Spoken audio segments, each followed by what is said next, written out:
ইবাদত সময় আল্লাহ রাসূল সাল্লাল্লাহু আলাইহি ওয়াসাল্লাম বলেছেন, মান তারাকাস সালাতা মুতাআম্মিদান ফাকাদ কাফারা। যে ব্যক্তি ইচ্ছা করে স্বেচ্ছায় নামাজ পরিত্যাগ করলো, সে ব্যক্তি কুফরি করলো। আল্লাহ নবী বলেছেন, লা সালাতা লা দীনা। যে ব্যক্তি যার নামাজ নাই তার দিন নাই, তার ইসলাম নেই। তাহলে সুতরাং আমাদেরকে নামাজ আদায় করতে হবে না, করতে হবে না? বলেন, আদায় করতে হবে, নামাজ করতেই হবে। কিয়ামতের ময়দানে আল্লাহ রাব্বুল আলামিন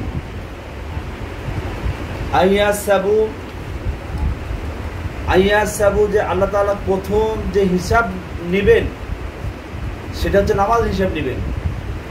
যার নামাজের হিসাব নাই তার কোনো কিছুই নাই, তাই ফেল, তার আর কোনো জাহান্নামে চলে যাও। সুতরাং আমাদের নামাজ আমাদের অবশ্যই পড়া কর্তব্য। আল্লাহ রাসূল সাল্লাল্লাহু আলাইহি ওয়াসাল্লাম নামাজি ব্যক্তিদেরকে কয়েকটি পুরস্কারের কথা বলেছেন। তার 5টি পুরস্কার আল্লাহ রাব্বুল আলামিন এই দুনিয়াতে নামাজি ব্যক্তিকে দান করবেন। তার 1 নম্বর পুরস্কার হচ্ছে আল্লাহ রাব্বুল আলামিন তাই এই বান্দাকে তাকে অনাহারে রাখবেন না, তাকে ক্ষুধার্ত রাখবেন না। আল্লাহ তাআলা তার রিজিকের জিম্মাদার হয়ে যাবেন। জোরে বলুন সুবহানাল্লাহ। তার চেহারার মধ্যে আল্লাহ রাব্বুল আলামিন আল্লাহ তাআলা নূর পয়দা করে দিবেন। মৃত্যুর সময় আল্লাহ তাআলা তার অতি ক্ষুধা পিপাসার্থ তার লাগবে না। 4 নম্বর কবরের সব সহজ হয়ে যাবে। 5 নম্বর বিদ্যুতের নাই দ্রুত বেগে পুলসিরাতের পার হয়ে যাবে।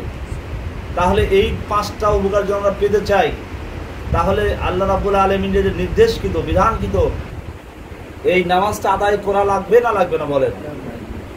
আমাদের চতুর্দিকে এক পাড়ায় 2-3টা মসজিদ, আযান হওয়ার পরেও আমাদের কলবে এত আল্লাহ তাআলা মানে পাপের পর্দা পড়ে গেছে, মরিচা পড়ে গেছে, আমাদের কানে নামাজের আযানও ঢুকে না, ভালো কথাও ঢুকে না। আমাদের নফসটা এত মানে এত পাপাচারে এত কালি পড়ে গেছে, শয়তান এত আমাদেরকে আসর করেছে যে এই